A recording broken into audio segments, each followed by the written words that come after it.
Bon, ça fait maintenant quelques jours qu'on a eu droit aux premiers épisodes de la saison 4, de quoi bien comprendre certains éléments qui me permettent d'établir des bonnes premières impressions et des théories sur ce qu'il risque potentiellement de se passer par la suite. Alors contrairement à l'analyse qui était purement factuelle, ici ça risque de spoil fort, donc vous plaignez pas si jamais vous apprenez des choses qui vont se passer par la suite dans la série. Si ce n'est toujours pas fait au passage, rendez-vous sur le Discord de la série dont le lien est en description, histoire de vivre la hype autour de la saison 4 de la meilleure des manières. Allez, ne traînons pas davantage, c'est parti pour les théories et impressions sur les 2 premiers épisodes de la saison 4 de Wakfu.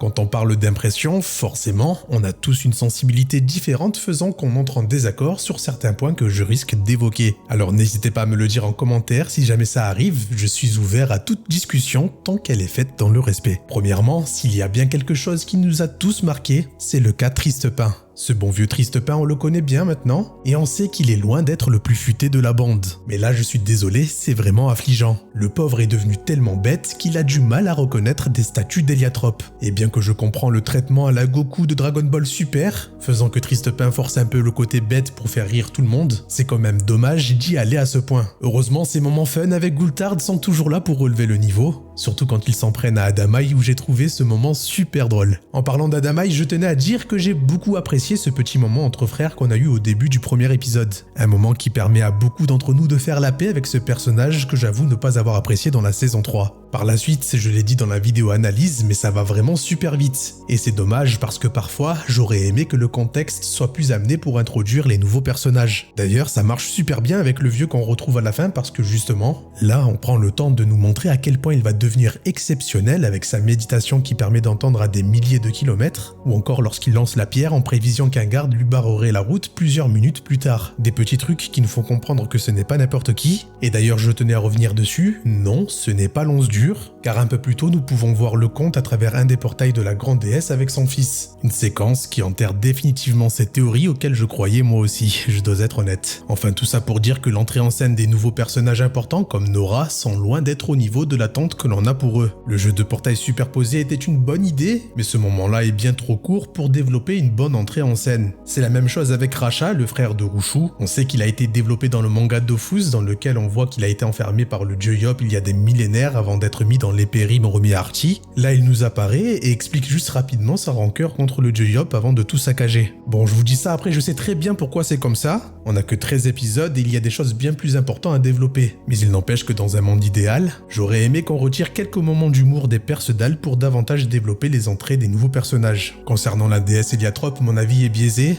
Je savais déjà avec tous les trailers qu'on a eu qu'on la verrait au moment précis où on l'a vue. Sans quoi, je pense qu'à ce moment-là, j'aurais eu davantage les yeux qui brillent en la voyant pour la toute première fois. Sinon, sur mes autres impressions, j'ai envie de dire que c'est que du positif. L'histoire s'amène bien, on comprend bien ce qu'il se passe dans le monde pour le moment, et la fin de la quête de Hugo se profile bien. Il nous manque plus que l'introduction de la grande menace, et c'est là que j'en viens à ma partie théorie. Maintenant qu'on sait que les yeux dans le ciel sont le fait de la grande déesse, il nous est un peu plus facile de comprendre ce qui se profile. On sait que la grande déesse s'apprête à raconter ses mésaventures à Hugo, et surtout sa rencontre avec les Nécromes avant que Nora et Ephraim ne viennent à son secours. Des Nécromes qui se sont emparés d'Ephraim et qui désormais semblent avoir la capacité de faire les mêmes portails que Nora. Des portails cubiques qu'on a pu observer quand Nora s'est amusée à superposer ses portails à ceux de Hugo. Alors est-ce que ça voudrait dire que les dragons qui prennent forme humanoïde seraient capables à terme d'utiliser la magie Héliatrope? On comprendrait alors mieux pourquoi la grande déesse souligne ce fait lorsqu'elle retrouve Adamaï, qu'elle découvre pour la toute première fois sous cette forme. Une forme qui, nous le savons, ressemble énormément à celle d'Ephraim. Ça expliquerait aussi pourquoi Locus était à 2 doigts de le tuer, ne comprenant pas ce qu'Adamaï est en train de devenir. Bien entendu, ce que je raconte est purement théorique. Concernant la grande déesse, je pense que sa seule préoccupation, c'est d'offrir un endroit à ses enfants. Nous savons qu'elle va avoir une discussion avec les dirigeants du monde,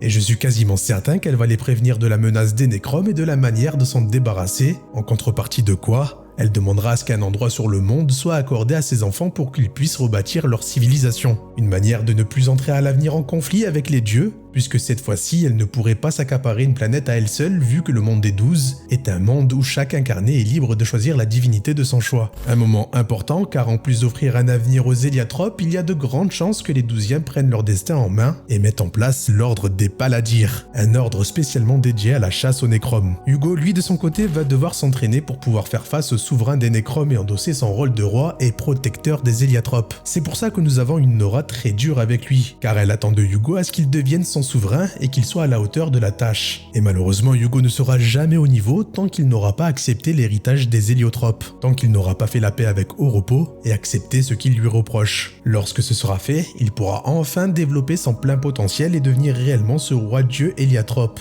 roi de son peuple et ancienne divinité du peuple Héliotrope qu'il aura ingéré pleinement. Amalia quant à elle sera centrale aux intrigues liées aux Sadida, et elle va sûrement en baver avec son frère aux commandes, un frère qui n'écoutera certainement rien de ce qu'Amalia lui dira, et très certainement qu'il ira au-devant de la destruction du royaume Sadida tel que nous le connaissons, faisant sacrifice de sa vie, car nous le savons, le royaume Sadida est riche en Wakfu. Ils en avaient déjà fait les frais à l'époque de Nox, et les Nécromes ne dérogeront pas à cette habitude. En quête de Wakfu à dévorer, le royaume Sadida sera en danger. Cela pourrait expliquer pourquoi nous avons eu cette scène autrefois dans le trailer du Kickstarter, où l'on voit Hugo régnant sur le royaume Sadida. Dénué de protecteur en la personne d'Armand qui se serait sacrifié pour être à la hauteur de son défunt père, les Héliotropes pourraient au final s'établir dans le royaume comme l'avait proposé le roi Sadida autrefois, avec bien entendu à leur tête le roi Hugo. Concernant le sort d'Amalia, vous le savez, c'est ma théorie phare. Pour moi, elle deviendra le prochain arbre de vie, garant de la protection de Hugo, de son peuple, ainsi que des survivants Sadida.